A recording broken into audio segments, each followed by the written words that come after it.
Generally हम लोग देखते हैं या सुनते हैं कंपनी के आगे एक सफिक्स होता है लिमिटेड या फिर प्राइवेट लिमिटेड कंपनी।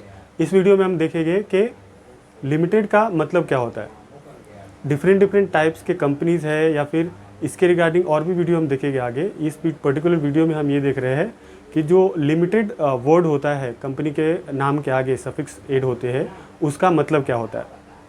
जनरली बहुत सारे कंपनी ऐसे हैं जो रजिस्टर्ड होते हैं कंपनीज एक्ट के अंदर, बट वो नाम के आगे लिमिटेड यूज़ नहीं करते हैं फॉर पब्लिक पर्पस। आपको देखने के लिए, सपोज़ अगर कोई बैंक है, से फॉर एग्जांपल एक पर्टिकुलर बैंक का नाम लेते हैं HDFC बैंक, तो आप जनरली HDFC बैंक ही देखते हैं जहाँ पे लिखा होता है, या फिर आप जानते हैं कि ये पर्टिकुलर बैंक है।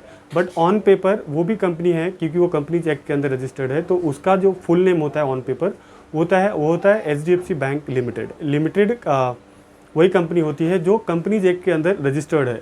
डिफरेंट हम कंपनीज देखते हैं यहाँ पे, लाइक जो एक प्रोप्राइटरी फॉर्म है, किसने शॉप ओपन करके रखा है, बट इसका मतलब वो नहीं है कि वो कंपनी है। बोलने के लिए हम बोलते हैं कि वो एक कंपनी है, बट उसका जो स्टेटस है कंपनी का वो पार्टनरशिप फॉर्म होता है या फिर प्रोप्राइटरी फॉर्म होता है।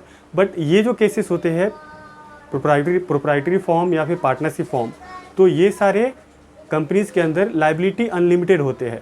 और कंपनीज एक्ट के अंदर जो कंपनी रजिस्टर्ड हुई है as a private limited company या फिर पब्लिक लिमिटेड कंपनी, या कोई फिनेंशियल इंस्टीट्यूशन रजिस्टर्ड हुआ है या फिर कोई ट्रस्ट रजिस्टर्ड हुआ है, तो उसके अंदर जो लाइबिलिटी है ओनर का वो लिमिटेड होता है। लिमिटेड लगाने का मतलब वो होता है, से for example in case of proprietary form या फिर जो प्राइवेट लिमिटेड कंपनी है, वो केस में क्या होता है कि अगर आपका कोई डेट है या फिर आपने कोई लोन लेके रखा है और किसी भी रीज़न से आपका कंपनी बंद होता है, तो वो केस में क्या होएगा कि अगर कंपनी डूब गई और उसमें डेट है, आपके ऊपर लोन है और रिक्वायर्ड एसेट्स नहीं है कंपनी के अंदर, आपके पास फंड नहीं है कंपनी के अंदर उसको रीपे करने के लिए, तो वो केस में क्या होता है, आपके जो पर्सनल एसेट है, जितने भी आपके एसेट है, वो एसेट से आपको पेमेंट करना होता है वो डेट का।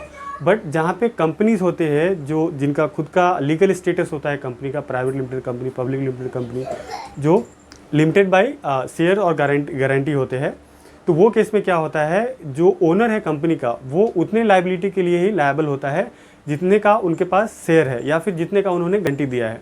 कंपनीज एक्ट के अंदर दो तरह से आप कंपनी रजिस्टर करा सकते हैं, एक लिमिटेड बाय शेयर होता है और एक लिमिटेड बाय गारंटी होता है। लिमिटेड बाय शेयर्स मीन्स कि कितने पैसे का एक पर्टिकुलर शेयर होल्डर ने शेयर खरीदा है। जो कंपनी के अंदर शेयर परचेज किया है, शेयर बाई किया है, वो कंपनी का ओनर है।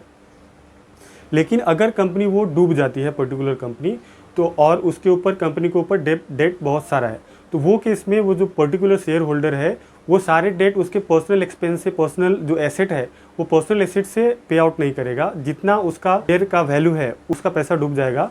इन केस अगर उसका जो जितना उन्होंने शेयर लिया है पर्टिकुलर शेयर होल्डर ने और उसमें कुछ अनपेड अमाउंट है, तो अनपेड अगर अमाउंट है, अनपेड शेयर का अमाउंट है, तो वो केस में उनको जो अनपेड अमाउंट है उतना पे करना पड़ेगा।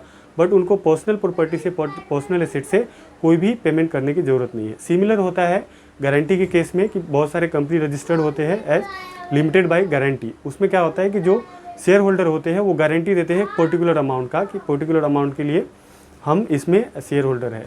तो वो केसेस में भी अगर लिमिटेड बाय गारंटी है, तो वहाँ पे भी क्या होता है कि अगर कंपनी डूब गई है और उसके ऊपर डेट है, तो वो केस में जितना एक्सटेंट तक उनका गारंटी था उतना तक उनको पेमेंट करना पड़ेगा। उनके पर्सनल प्रॉपर्टी से कोई भी पेमेंट नहीं करने पड़ेंगे। उसके उल्टा ये है कि जो लिमिटेड नहीं है, जो अनलिमिटेड कंपनी है, कंपनी एक्ट के अंदर भी अनलिमिटेड कंपनी रजिस्टर करा सकते हैं, बट नॉर्मली कोई अनलिमिटेड कंपनी रजिस्टर नहीं कराते हैं कंपनीज एक्ट के अंदर। बाकी जो दूसरे एंटिटीज़ है, दूसरे स्टेटस है कंपनीज़ के, लाइक प्रोप्राइटरी फॉर्म या फिर पार्टनरशिप फॉर्म, तो ये सारे कंपनीज़ में क्या होता है, लायबिलिटी अनलिमिटेड होता है। ये कंपनीज़ के आगे आप लिमिटेड वर्ड नहीं देखेंगे, तो उसका मतलब ये होता है कि ये इनकी जो लायबिलिटी है वो अनलिमिटेड है।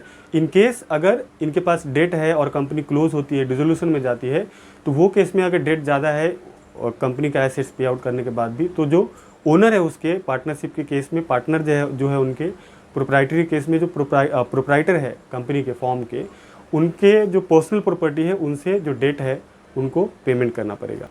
आई होप ये वीडियो हेल्पफुल रहेगा आपके लिए। So thank you for your time. Please share this video and subscribe my channel.